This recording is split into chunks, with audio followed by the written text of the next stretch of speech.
notre solution de moyen terme. Là, les 4 prochaines années, qu'est-ce qu'on va faire? On va améliorer le transport en commun. Les autobus. Le RTC. Lorsque nous serons élus le 5 novembre prochain, nous allons mettre fin au projet, au méga projet d'anneaux de glace de près de 70 millions. Le budget participatif, c'est quelque chose qui existe dans de plus en plus grand nombre de villes dans le monde, de plus en plus. C'est quelque chose qui existait à Québec aussi dans le temps de Jean-Paul Lallier. Il y avait 300 000 $ par année par conseil de quartier de budget participatif. Nous allons implanter la limite de vitesse maximale à 30 km/h dans les rues résidentielles. Je suis vraiment la mairesse de tous les citoyens. La possibilité d'étaler les taxes sur 12 mois sans frais, c'est gros ça, là. Ce que Lévis fait.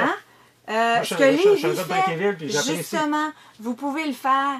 Donc ça, c'est un gros morceau aussi là qu'on a promis. Donc à quelque part, c'est une forme de baisse de taxes résidentielles supplémentaires. Donc nous, on aimait mieux y aller avec le 30 minutes parcomètre gratuit partout pour tous. L'étalement du compte de taxes, le crédit à la rénovation, le gel commercial, le gel résidentiel. Bien honnêtement, on pense qu'on a vraiment un beau programme pour jusqu'en 2019. Le gel de taxes, ça, c'est pour 4 ans. C'est-à-dire l'étalement de taxes, ça, c'est pour toujours. C'est pour toujours. On ne reviendra pas là-dessus. À Lévis, 85% des gens se sont prévalus de cette mesure, puis il n'y a plus personne qui voudrait s'en passer maintenant. Démocratie Québec s'engage à faire de Québec une ville cyclable.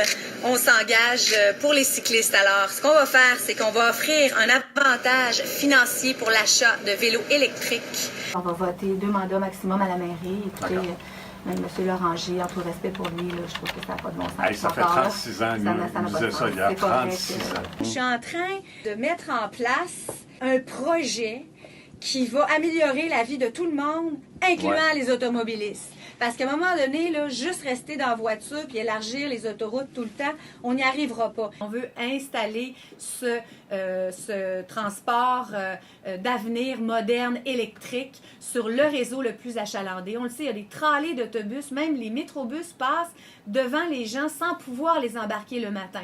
Donc, le transport en commun, c'est un service et c'est là où il y a le plus d'achalandage qu'il faut implanter en premier. Mais nous allons suivre par la suite. Il y a vers Charlesbourg, là où le réseau 801 qui serait peut-être la prochaine étape. Et pour revenir sur les coûts, il y a le gouvernement du Québec qui est là avec 20 milliards d'argent public pour le transport électrique. Et nous sommes prêts, nous allons en profiter. On parle de 750 millions de dollars pour une première étape. On va gagner du temps, M. Landry, grâce à l'ensemble du réseau de transport, pas grâce à un tramway qui va être aménagé dans 4 ans. Ça touche beaucoup de gens, ça touche beaucoup de gens là, dans le nord de la ville, Stoneham, Lac-Beauport, Lac-Saint-Charles, tout ça. Des gens qui s'étaient achetés des terrains, qui se sont fait dire du jour au lendemain, c'est terminé, il n'y a plus aucune construction. Moi, je pense qu'on peut construire de façon respectueuse de l'environnement.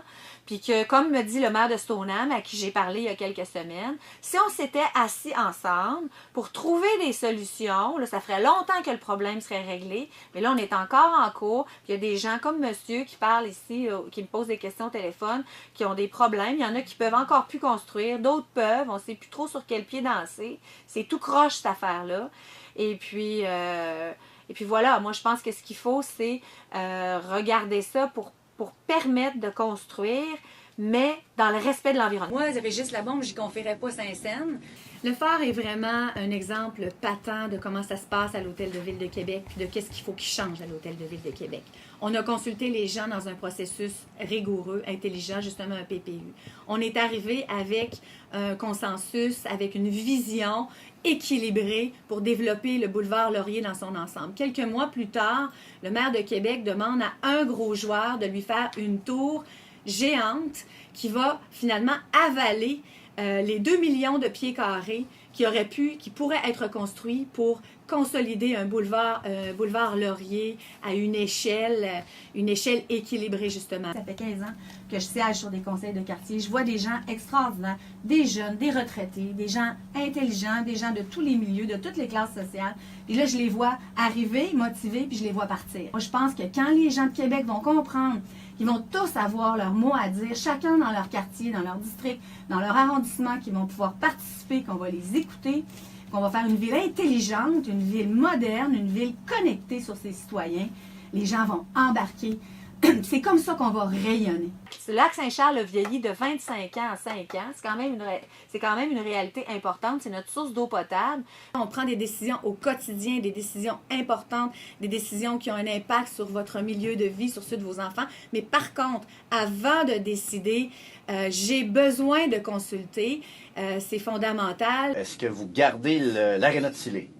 Oui, nous, on garde l'aréna de Sillery, c'est clair et net. Ça, depuis moi, là, le début qu'on se bat pour ça. Oui, parce que moi, là, je suis tout à fait contre la décision de démolir cette aréna-là. On est d'accord là-dessus. Pour moi, c'est un scandale, cette histoire-là. J'ai trouvé dans cette campagne-là, puis je l'ai dit, je vous l'ai dit, je le dis encore ce matin, j'ai dit à la télé, bon, peu importe, là, que vous êtes celle qui est arrivée avec le programme le plus précis, le plus clair, notamment en matière de mobilité. Ouais. J'ai l'impression d'ailleurs qu'il n'y a personne qui pourra vous reprocher ça. Ouais. Votre proposition, qu'on soit d'accord ou non avec ce que vous avez proposé, elle était claire, nette et précise. Or, Marc-André vient de le dire, dans le sondage qui a été fait, les gens n'ont pas l'air d'y adhérer. Vous attribuez ça à quoi? Pourquoi c'est comme ça? Vous arrivez avec des idées, elles sont claires, nettes, franches, précises. Les gens n'y adhèrent pas. C'est parce que vous êtes trompé. Les gens n'y adhèrent pas. On mais verra. c'est parce que vous êtes trompé. Non. Votre message a été très clair. Vous êtes non, une les excellente gens communicatrice. adhèrent. Ah, merci, je suis contente. Non, mais je vous l'ai dit l'autre fois, je sais que vous travaillez fort là-dessus. Mais vous comprenez mon point? Vous avez un projet qui est clair, net, précis, chiffré. Vous êtes la seule à l'avoir fait. Oui. Puis on n'a pas juste on a un beau plan de mobilité, comme vous l'avez dit. On a un beau plan pour le boulevard Laurier aussi. Oui, je sais pas si il y a plein de gens qui adhèrent à ça. Là. Moi, ça fait 10 ans que je me tiens debout. J'ai été la première à me tenir toute seule contre les dépenses, contre les gaspillages, contre le manque de respect. Puis je vous écoutais à la radio, puis je me disais, coudonc, Ouais. il me semble qu'on pense pareil. Ce qui est le fun avec vous, même si on n'est pas d'accord, mettons, sur le tramway, puis on parlait de la taxe sur l'essence tantôt, même si on n'est peut-être pas d'accord avec ça, au moins vous le dites en partant, plutôt que d'arriver en élection, pas de projet, puis finalement, admettons, être élu sur des fausses promesses, puis arriver au pouvoir et faire carrément le contraire. Au moins, vous êtes honnête, même si on n'est pas d'accord, vous êtes honnête en campagne, puis ça, je pense qu'il faut le reconnaître. Puis oui, beaucoup de respect de dire, je viens m'asseoir ici, puis j'affronte les auditeurs qui sont peut-être plus de droite. J'ai beaucoup de respect pour ce que vous avez fait ce soir. Je vous souhaite une sacrée belle fin de campagne. Je suis de droite aussi. Je vais vous dire une affaire. Ça fait longtemps que je me tiens debout pour essayer d'éviter les dépenses inutiles. Démocratie Québec s'engage à inscrire la ville de Québec dans une approche zéro déchet d'ici 2030. Cibler une race en particulier, c'est s'éloigner de la racine du problème. Là. Le problème, c'est pas juste les pitbulls, c'est tous les chiens qui peuvent être potentiellement dangereux. Il y en a plusieurs. Donc, il faut faire une réglementation qui couvre les chiens en général. Vous avez vu le maire de Québec, à un moment donné, lui a décidé qu'il bannissait les pitbulls. Finalement, ça n'a pas fonctionné. Il a reviré de bord comme dans plusieurs dossiers. Donc, il faut qu'on s'en occupe. Il faut que les citoyens soient en sécurité par rapport concrètement, aux ce serait chiens. quoi la première décision? On a déjà une réglementation à l'Hôtel de Ville de Québec. Il faudrait d'abord commencer par l'affaire respectée. Merci beaucoup, Mme Guérette. 4h29, vous êtes dans le retour au 98.9 Énergie. Bougez pas.